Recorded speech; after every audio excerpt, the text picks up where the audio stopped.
Vuto.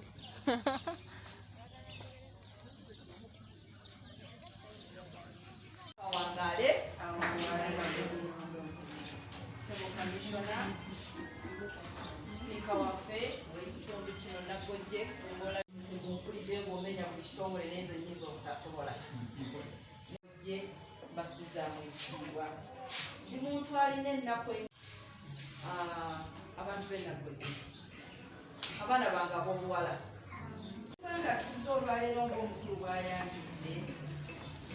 tuzze kuba tetulina kutuzze wabisayira busanvu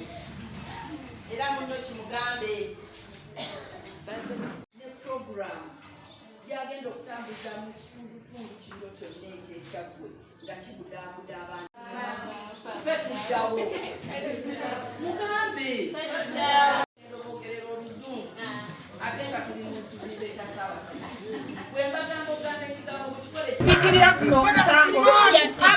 akuzingazinga omwana gwe ono omuntu mukulu kubira poliisi naye bwagala erection oba tuseemu nikakana kati kyamu naye kansala mpuluddemukko kati obadde ogamba kibanja mbadde nkugamba kweyakabanja otundeko omwana olubuto balugjemu agende ku kyalo ekirala ekyalo Wa myaka emeka essimu ye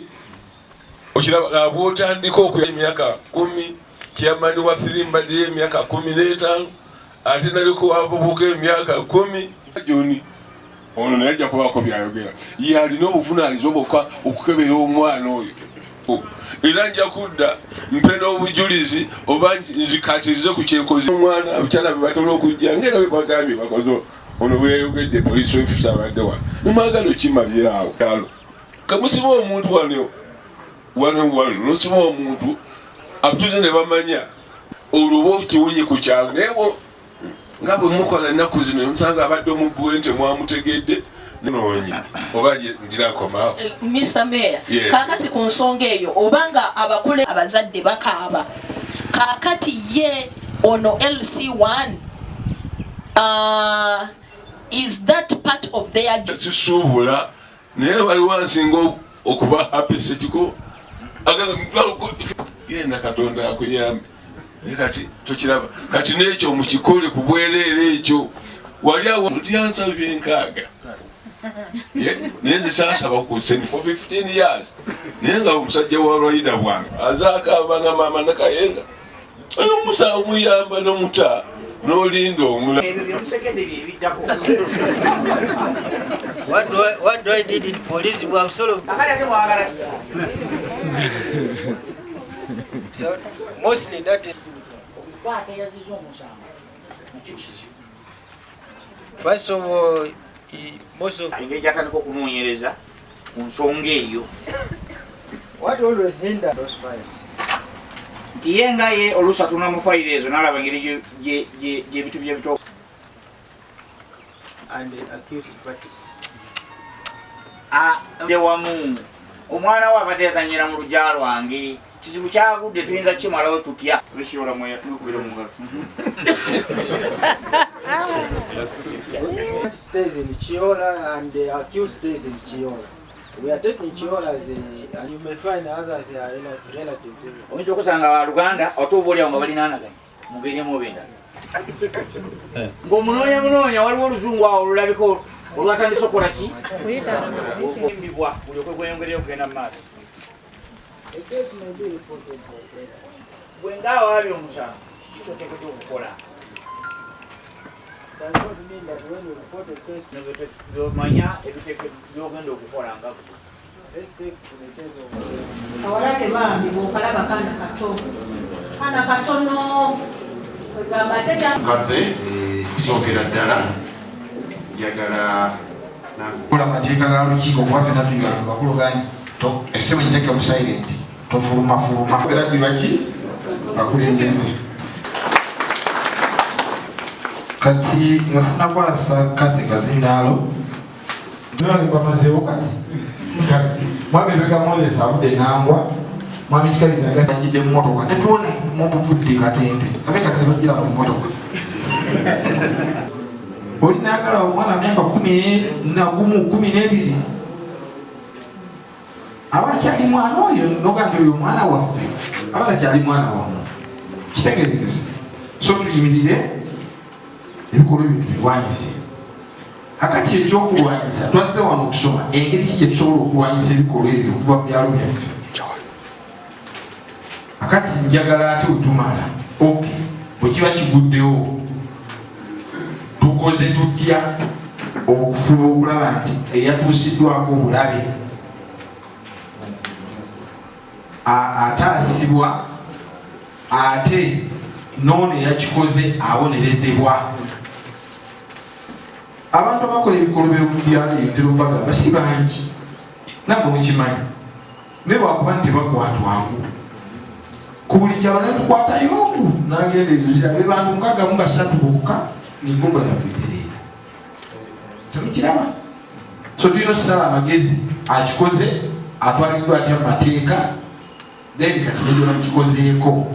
tuzimba tutya obulamu bwe nebukola ki nebugenda mu maaso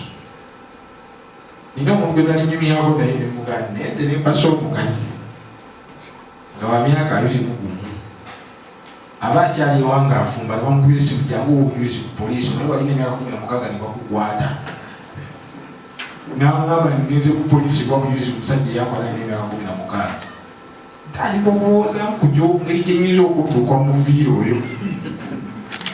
kati abawala abamu webakufuna obuzibu n'abavuka abamu abafuna obuzibu bwokukabasanyizibwa banemererwa okujja mu byalo kujja mu community mu bantu ekisinga ennyo okutukuba enkyukwe yekwera ku poliisi erwawo nnyo okubaako byeteekesa mu nkola ne kooti nayo neerwawo nnyo okuwuliza omusango guno gusala ogeza nti waliwo development cases ezimu zitandika okuhandulingibwa ng'omwana bamukwata nga n'emyaka 14 kati niwayita emyaka 5 nga kooti tegusalanga oba nga tebatandikanga nawo bujulizi kati myaka 5 omwana abeera n'emyaka 19 aba amaze okufumbirwa kati oyinza kujja mukazi mu bufumbo okujja kuwa mujulizi aba tayagala musajja yamuwasa olimanya nti yakwati bamukwate nga muto kati osobola mujja mufumbo okujjawo obujulizi aba atya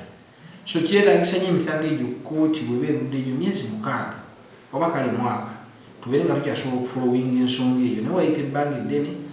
omuwala aba akyusizza obulamu bwabeera oba bamukwatira mu kyalo nga agenze mu kibuga bamukwatira alina mulimu kati yafuna omulimu gwakola oba yebyongerayo mu kusoma ku level ez'enjawulo kati buli w'omuzza awa obujulizi aba takyasobola emisango egifu mutuufu omwami ono aveeyo newambadde mukwano gwo so tufube okulaba nti tuyamba victims okufuna obwenkanya omuntu oyo kubanga actually ekyasinga omwami oyo yali akikolako emabega omwana omulala ku kyalo omusango ne guttibwa kati mama woli yajja n'agamba mama naga nti nkwegayiridde fuba okulaba nti omusango tegukola ki tegufa wakiri bamuzibire ku wuwo nadde owange kyalema kuba ye yatya bamutisatisa landlord nagamba ngenda kugoba ku nyumba kasookola ki oyogera nolopa omusango so nebaza nnyo bano bazadde abasinga batya naye okubeera n'omuzadde n'agamba kale kamuume nsigalewo nwanire eddembe ly'omwana kiba kyamaanyi nnyo era tuwenkalegi ng'abazadde nga twogera n'abazadde ku byalo baffe babeere determined nti ekisoboka kyonna tujja kikola okumakinga sure nti omuntu atuusizaako obulabe ku mwana we tavaayo era sebo neebaza abakakiiko defense w'ekyalo Nambiru yakolera nnyo waba bakayita eddakiika 3 ntuuse ku poliisi ate bangaleeta amafuta tusse mu paatulo tugende tuleete omusiru nembabuuza nze nina okugulira gavumenti amafuta nina emitwalo gyange 2 olunaku lwansaze dda ntegekeddeko baana bange sente zakulya ate nze nkwate emitwalo 5 ngulire epaatula amafuta n'olw'ensonga eyo neebaza abakakiiko kuba senga tewaali bakakiiko n'omusibe yalikoze eki ebisinga obungi naddala tulinawo ffe police post akakayigala kuba tuliko endi eri zona emanyinawo bwe musindikayo abantu era sitiru bakomawo bukomyewo ti tukwatagane nabo batubakomyawo bukomye oluusi nabo ne batajjira ddala ne tusindikayo omuntu oli abamututte abatannakola ki tannatuuka nawaka oluusi bayisiganyiza namuki mukubawo ne tulemererwa oba ne tulowooza nze kulwange nirowooza nti oba kantu kadogo ono yayitirira mu bantu n'obwavu nti bususse ate abamu ab'amaka oba omwami n'omukyala bwe batuuka mu buzibu ekisinga obukulu kantu kaba katono nnyo ne bakalayizinga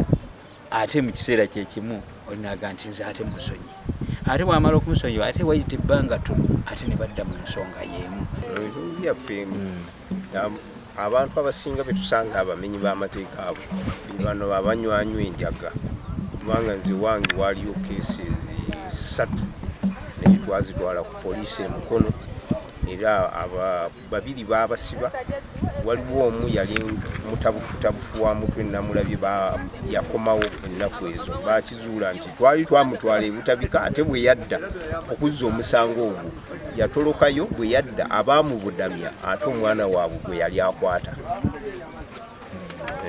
naye bano abalala bano bakyali luzira.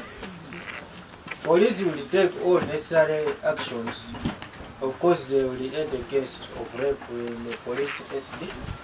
Ejja kutwala obuvunaanyizibwa nga poliisi eyingize omusango mu kitabo kyayo ogwo guba guzze nga gugiwabiddwa. The next is the investigator of that case. Addako abo yanoonyereza mu musango ogwo. To start all the processes. Number 1, the victim must be taken for medical treatment. Oyo yennyini ezibbwako ogwo gwabuliisa maanyi ateekwa okugenda okukeberebwa. That is the first step, minus any other thing. Nga tonabakubako kirala kyonna kyokola ekyo kyekitegekkeddwa naye nga nawe waliwo kyokola nga ggwe ng'omwana aveeka kiri siri wala kyogeddeko leka kumugamba kati kano omoke kamumuka amangu gw'osooka omukoleko gwe muleete nga bw'ali poliisi etandika ekyayo. Before that victim reaches, by the way, sometimes some of them you find there have been virgins, there is blood stains in where they use that person on the clothes which we put on. All that you are supposed to not disorganize or tamper with them. Leka kwefuula muyonjo nnyo okusinga Yesu nti omwana ono bw'abanga omulaba aliko emisaayi egyamugenzeeko n'ebintu ebirala ebyo byemumanyi obulungi ebyabakulu gwe ngoga nti nkasooke mulongooseeko bambi aleme kugenda ng'akyuma. Leka kufa ku kukyuma osobole okuzimba omusango bulungi. Buli kimuliko kimuleeteeko nga bwe kikola ki kubanga bwe bujulizi bwe bagenda okuzimbirako. So after reporting the case, you take the victim for medical checkup. The next step, omwana oyo bw'aba aleeteddwa alina okugenda n'akeberebwa. The next step, of course,